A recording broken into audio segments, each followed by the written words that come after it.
Додека скопската градоначалничка Данела Арсовска ги брои дивоградбите во општина Чаир барајќи од надлежните по сериозна реакција и казни, Државниот завод за статистика излезе со извештај за дивоградби во Македонија во 2024 година, според кој во истата општина минатата година не е регистрирана ниту една.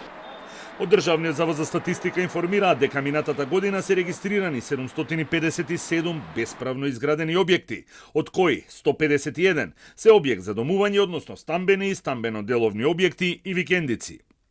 Процентуално најголем број дивоградби лани се токму стамбените објекти, вкупно 20%, а потоа следуваат огради, доградби, надградби и адаптации, деловни објекти, гаражи, надстрешници, летни тераси, времени и помошни објекти. Гледано по општини, кога станува збор за 151 дивоизграден објект за домување, статистика открила дивоградби во 27 општини низ државата. Најголем број на дивоградби се регистрирани во Куманово, 30, а двоцифрен број има и во Струга, 14, и Охрид и Газибаба, по 13. Во Тетово се избројани 9, исто како и во Аеродром.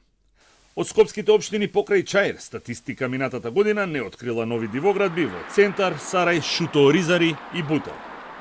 Од поголемите градски општини во Македонија според статистика нови дивоградби во 2024 година немало во Ресен, Прилеп, Кичево и Неготино.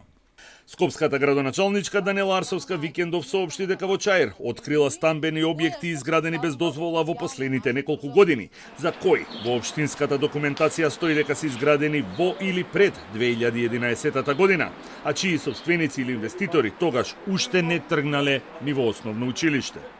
Обвинителството за сега отвори 3 постапки за дивоградби во општина Чаир, откако Арсовска им достави документација.